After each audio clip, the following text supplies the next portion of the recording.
This is a follow-up on the Daniel Holtzclaw trial. Today is D-Day for Daniel. At approximately 11 o'clock Central Standard Time, Mr. Holtzclaw will be in front of a judge with all of the victims of his rapes having an opportunity to present statements to the judge before the judge decides exactly how long Mr. Holtzclaw is going to serve, whether the sentences are going to be concurrent, i.e.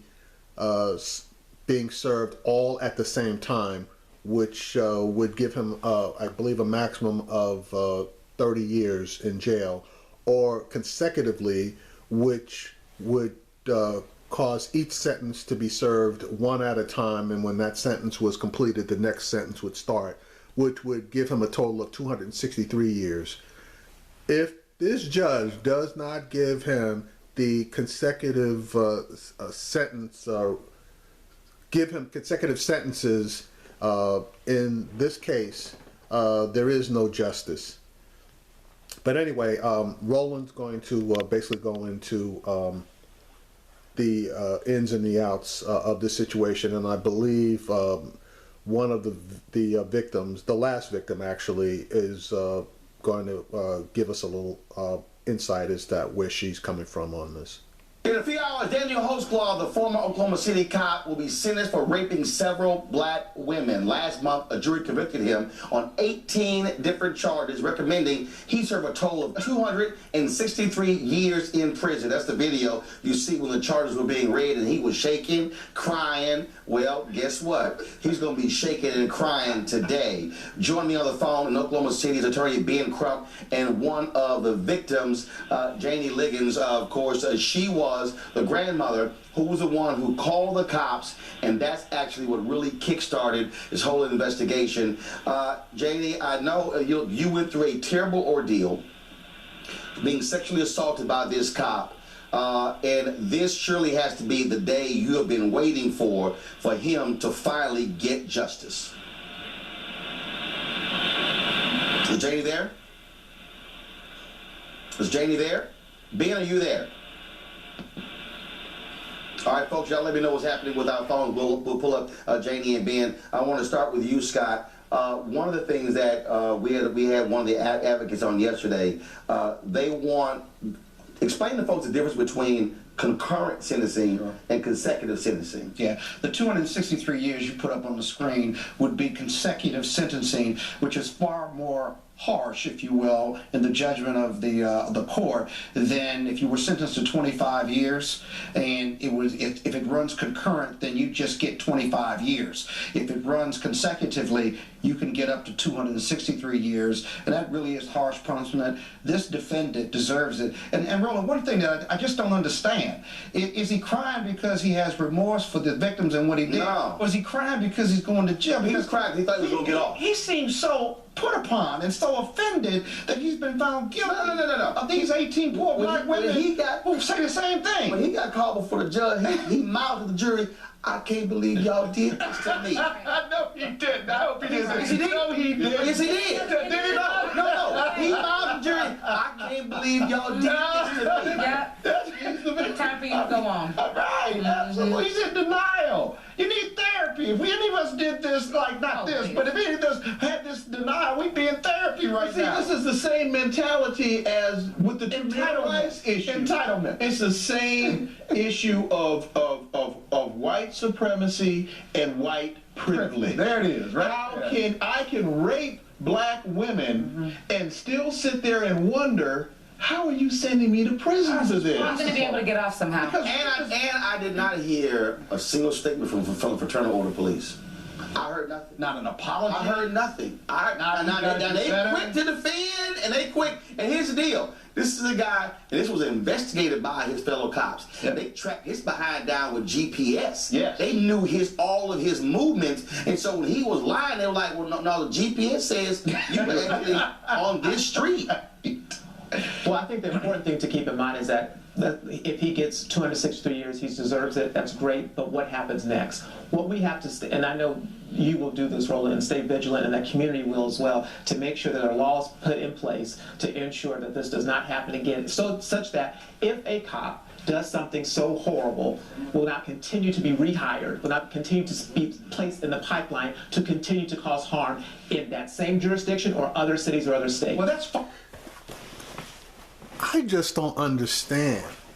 I don't know if this guy is just plain stupid or what. If, and only if, a cop is convicted of a major felony like rape, he cannot be hired by law into any other police or law enforcement jurisdiction. Any law enforcement officer must be free of felonies. That's one of the requirements. You must be able to pass a complete background check. And this guy's talking about putting laws in place to prevent these guys. The laws are already there, and he just doesn't know it. Jesus. Less a law issue or statute issue, more so an intake issue. And I keep getting back to police brutality cases, and even this case is, who are we hiring? What is the process by which we determine that you are mentally and physically capable of carrying a gun, a badge, and a right to kill? That you are this authoritarian figure? What is the breakdown? How do you do that? Because clearly, Holtzclaw is someone that needed not to be on the force. That didn't need to be on the force. Scott, hold on a second. Do we have Janie Liggins? Janie? Yes, she's okay, sir. Janie, glad to have you here with Ben Crump. So, Janie, clearly this has been a day you've been waiting for. Finally, justice in this case. Yes, sir. The day I've been waiting for. This, of course, you go into court 10 a.m. Central Time. He faces, first of all, the jury recommended a total of 263 years. Ben, will the judge allow the victims to speak at the sentencing to address Daniel Holtzclaw? Yes, sir. Ms. Liggins and others will be addressing the court this morning. Janie, I got to ask you, what do you plan to tell the court, and what do you plan to say to Daniel Holtzclaw this morning when you're in court? Well, I plan to say to the court is to make sure if he don't get off on any of these charges, and make sure I get the court that he deserves every year that he did with the 263 years what he done to all of the victims, as well as tell the court. And what I would tell Daniel Holtzclaw is, really deep down, I don't really know what I would say to him, probably till I get there.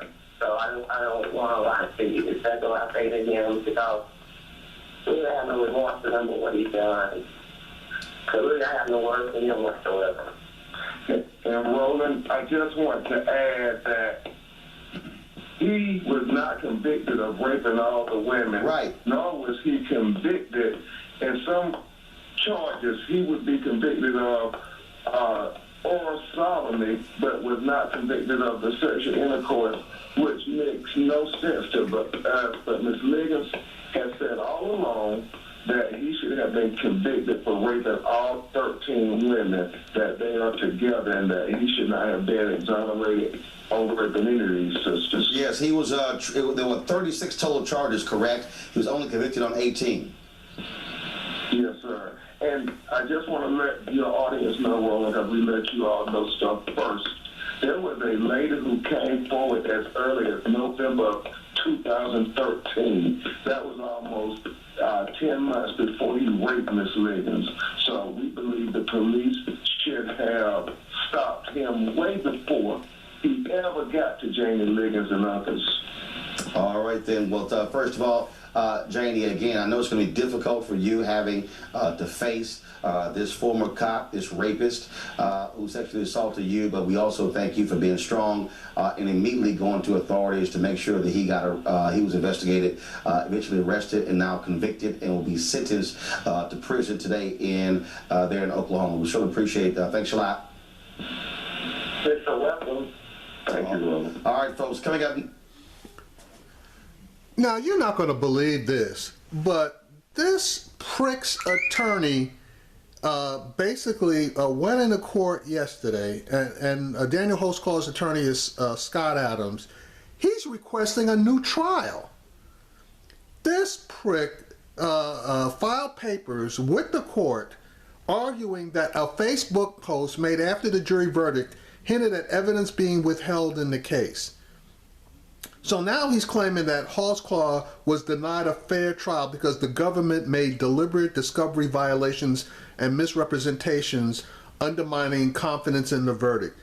This is a bunch of bullshit. Now, I don't know if a decision has already been made on this, which I'm hoping that it has, and it was denied, or this is going to be an appeal that this guy is going to file. But this is a bunch of crap. He's basing, requesting a new trial based on a Facebook post. How the fuck do we know that one of the Holtzclaw supporters didn't go in there and plant a phony Facebook post? Yeah, this is bullshit, and this is just another attempt at denying these women justice. And I hope the judge sees it for what it is and kicks that request, or answers that request with a denial immediately.